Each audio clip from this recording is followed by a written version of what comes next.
Hello friends, कैसे आप सभी। तो स्वागत है आप सभी का हमारी एनसीईआरटी 8th क्लास साइंस में। तो देखिए दोस्तों, कल अपन ने 4th चैप्टर का जो बेसिक नॉलेज होता है वो मैंने आपको बताया था कि जैसे कि आघात वर्धनीयता, तन्यता, चालकता और चमकीलापन, और ये जो कुछ पॉइंट थे तो मैंने इनके बारे में आपको बताया था।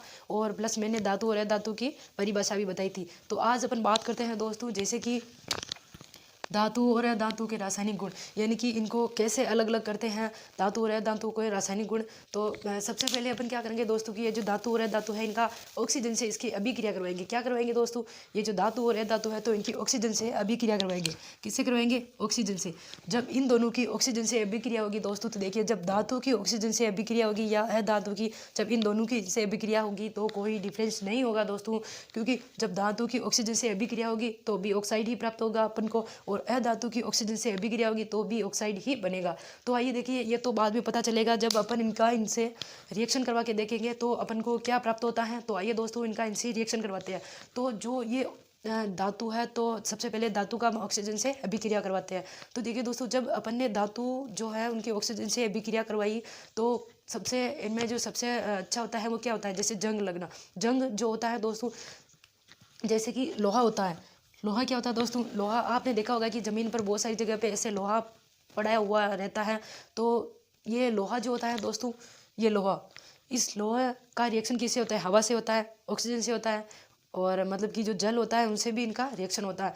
तो क्या होता है कि जब ऑक्सीजन का और जल का रिएक्शन, मतलब कि इनमें नमी होती है तो कहीं से भी पानी यहाँ इस लोहे तक पहुँच जाता है तो इनमें क्या होता है? जंग लग जाता है। क्या लग जाता है दोस्तों? जंग लग जाता है। जो वो किस कलर का होता है? भूरे कलर का होता है। जंग किस कलर का होता है दोस्तों?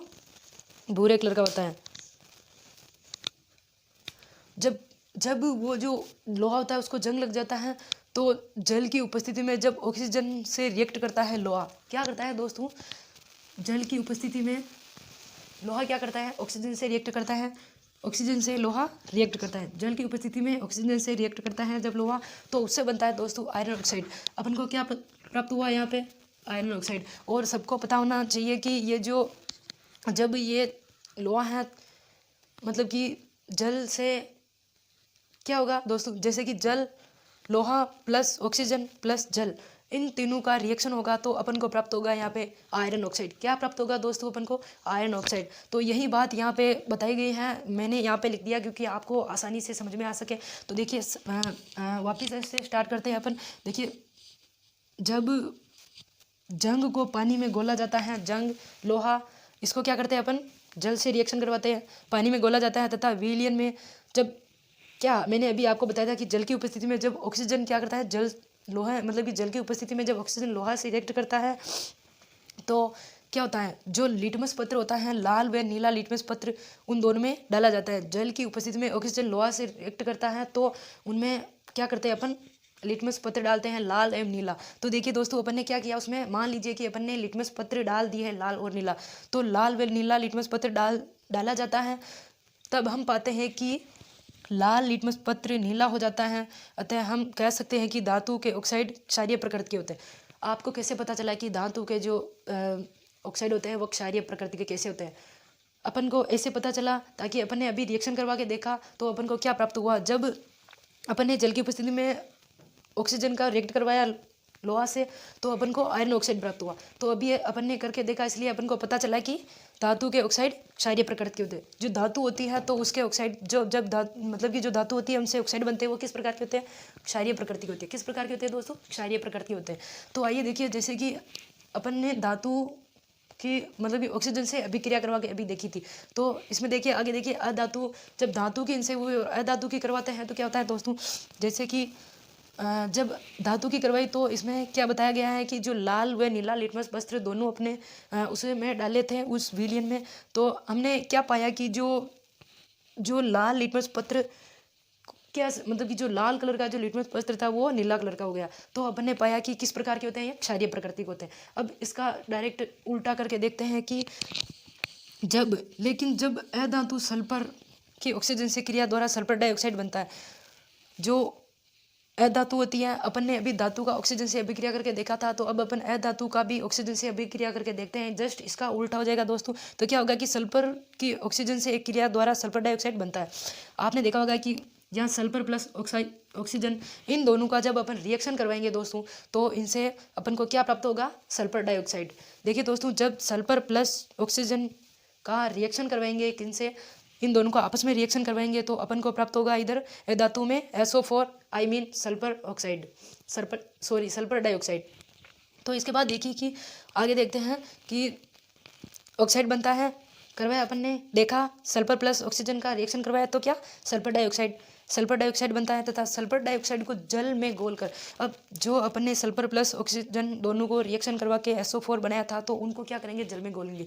जल में घोलने के बाद क्या होता है दोस्तों कि लाल तथा नीला लिटमस पत्र, जैसे कि यहाँ अपन ने इनका रिएक्शन करवाया था और अपन को प्राप्त हुआ आयरन ऑक्साइड, तो उसमें अपन ने लिटमस पत्र डाले थे, तो अपन को क्या प्राप्त हुआ? क्षारीय प्रकृति का होता है वो, क्योंकि उसमें जो लिटमस पत्र लाल कलर का था वो क्या होता? नीला हो गया था इसलिए। और इसमें एक ट्रिक भी थी, जैसे कि अनिल छलनी वाली वो ट्रिक थी, तो उसके माध्यम से भी आप समझ सकते हैं। तो आगे देखिए क्या होता है कि जब ये जो सल्फर प्लस ऑक्सीजन का दोनों का रिएक्शन करवाएंगे, SO4 प्राप्त होगा। SO4 को क्या करना दोस्तों? जल में विलीन करना है, जल में घोलना है उसको। जब उनको जल में घोलते हैं और उसमें 2 लिटमस पत्र डालते हैं, लाल एवं नीला, तो हम पाते हैं कि नीला लिटमस पत्र क्या होता है? लाल हो जाता है। क्यों हो जाता है? आपने ऊपर देखा था कि जब इनसे रिएक्शन करवाएगा तो आयरन ऑक्साइड अपन को प्राप्त हुआ, तो वो क्षारीय प्रकृति का था और ये क्या? अम्लीय प्रकृति का। इसलिए इसमें क्या हो जाएगा कि ये जो नीला लिटमस पत्र हैं वो लाल हो जाएगा। अर्थात वो बात मैंने जो अभी आपको बताई थी वो आ गई दोस्तों यहाँ पे। अर्थात धातु के ऑक्साइड अम्लीय प्रकृति के होते हैं।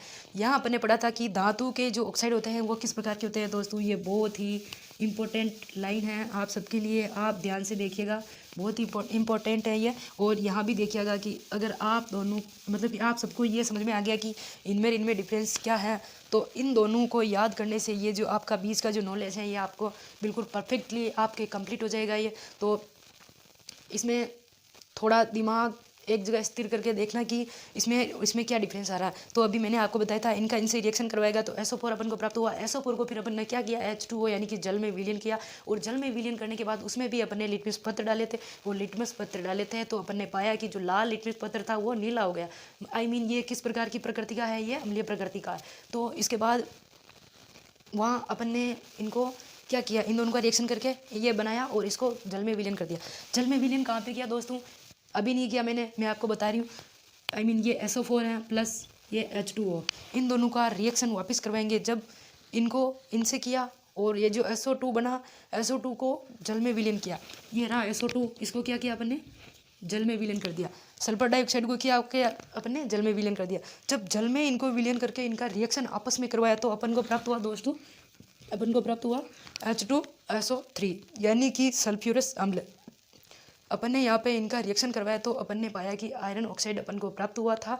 और उसके बाद जब इनका जस्ट उल्टा धातु से करवाया, ऑक्सीजन से अभिक्रिया और अधातु से ऑक्सीजन की अभिक्रिया करवाई, तो यहाँ पे अपन ने पाया कि जैसे कि अपन ने सल्फर प्लस ऑक्सीजन का रिएक्शन करवाया तो SO2 पाया, और SO2 को अपन ने HO2 यानी कि जल में विलीन, जल का भी इनसे रिएक्शन करवाया तो अपन ने पाया कि यहाँ पे सल्फ्यूरस अम्ल अपन को प्राप्त हुआ।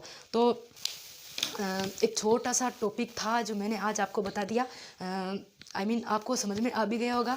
और अगर अभी तक भी आपने मेरे चैनल को सब्सक्राइब नहीं किया हो तो मेरे चैनल को सब्सक्राइब करें, लाइक शेयर करें और कमेंट बॉक्स में बताइएगा कि आपको ये वीडियो कैसा लगा।